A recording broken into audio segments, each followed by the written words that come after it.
നമ്മുടെ ഇന്ത്യക്കാർ ആരാണെന്ന് പാകിസ്ഥാൻകാർക്ക് ശക്തമായി മനസ്സിലാക്കി കൊടുത്ത ഒരു സിനിമയാണല്ലോ ദുരന്തർ ദ റിവെഞ്ച് എന്ന സിനിമ. ഈ സിനിമ തിയേറ്ററുകളിൽ നിന്ന് വൻ വിജയം നേടി കത്തിച്ചു മുന്നേറിയ സിനിമയാണല്ലോ. 1800 കോടിക്ക് മുകളിൽ കളക്ഷൻ നേടിയ ഈ സിനിമ അങ്ങനെ ഇനി OTT-യിൽ ഭരിക്കാൻ പോവുകയാണ്. ജിയോ ഹോട്ട്സ്റ്റാറിലായിരിക്കും ഈ സിനിമ ഇനി OTT-യിൽ ഭരിക്കാൻ പോകുന്നത്. മലയാളം ഉൾപ്പെടെയുള്ള ഭാഷകളിൽ ഈ സിനിമ വരുന്നു എന്ന് പറയുകയാണ്. ജൂൺ 4-ാം തീയതി വൈകുന്നേരം 7 മണിക്ക് മലയാളം ഉൾപ്പെടെയുള്ള ഭാഷകളിൽ ജിയോ ഹോട്ട്സ്റ്റാറിൽ Dhurandhar the revenge cinema streaming ചെയ്യാൻ പോവുകയാണ്. അപ്പോൾ ഈ സിനിമ തിയേറ്ററിൽ പോയി കണ്ടവർക്കും ഈ കാണാൻ ആഗ്രഹിക്കുന്നവർക്കും ഈ സിനിമ കാണാവുന്നതാണ്. അടുത്തത് പാട്രിയറ്റ്. മമ്മൂട്ടി നായകനായ ചിത്രത്തിൽ മോഹൻലാൽ, അതുപോലെ തന്നെ കുഞ്ചാക്കോ ബോബൻ, ഫഹദ് ഫാസിൽ, നയൻതാര, രേവതി അങ്ങനെ വിവിധ മൾട്ടി സ്റ്റാർ ആയിട്ടുള്ള താരങ്ങൾ അഭിനയിച്ച ഈ സിനിമ പ്രതീക്ഷിച്ച ലെവൽ അഭിപ്രായങ്ങളൊന്നും കിട്ടാതെ തിയേറ്ററുകളിൽ വമ്പൻ പരാജയമായി മാറിയിരിക്കുകയാണ്. ഈ സിനിമയ്ക്ക് വെറും 70-75 കോടി രൂപ മാത്രമേ നേടിയിട്ടുള്ളൂ. സിനിമയുടെ ബഡ്ജറ്റ് തന്നെ 120 കോടി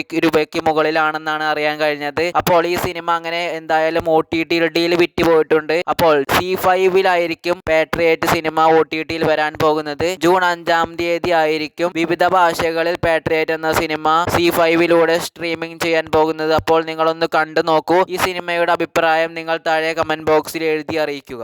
ദൃശ്യം 3 സിനിമ മലയാളത്തിൽ പുതിയതായിട്ടൊരു 100 കോടി കിട്ടിയ ഒരു സിനിമയാണല്ലോ ദൃശ്യം 3 എന്ന് പറയുന്ന സിനിമ ബോക്സ് ഓഫീസിനെ കത്തിച്ചുകൊണ്ട് മുന്നേറിക്കൊണ്ട് നിൽക്കുകയാണ്. ഈ സിനിമയുടെ ഇന്ന് തിങ്കളാഴ്ച വരെയുള്ള കളക്ഷൻ പുറത്തു വരുമ്പോൾ 160-165 കോടി രൂപയോളം കളക്ഷൻ എത്തിയിരിക്കുന്നതാണ് ഇപ്പോൾ കിട്ടിയിരിക്കുന്ന വിവരങ്ങളിലൂടെ വ്യക്തമാക്കുന്നത്. അതുപോലെ തന്നെ സിനിമയുടെ കേരള കളക്ഷൻ മാത്രം 50 കോടിക്ക് മുകളിൽ കിട്ടാൻ പോവുകയാണ്. പിന്നെ ഓവർസീസ് കളക്ഷൻ 50 കോടി ആയി കഴിഞ്ഞിരിക്കുകയുമാണ്. അപ്പോൾ സിനിമ ഇൻഡസ്ട്രി ഹിറ്റ് അടിക്കുമോ എന്നൊക്കെ നമുക്ക് കണ്ടറിഞ്ഞ് തന്നെ കാണാം. 200 കോടിയൊക്കെ സിമ്പിൾ ആയിട്ട് അടിക്കുമെന്ന് പറഞ്ഞുകൊള്ളുകയാണ്. അപ്പോൾ ജിത്തു ജോസഫ് സംവിധാനം ചെയ്ത് മോഹൻലാൽ നായകനായ ചിത്രം വമ്പൻ കളക്ഷനുമായി മുന്നേറിക്കൊണ്ട് നിൽക്കുകയാണ്. അപ്പോൾ ദൃശ്യത്തിനെ കുറിച്ചുള്ള ഫൈനൽ കളക്ഷന് വേണ്ടി കാത്തിരിക്കൂ.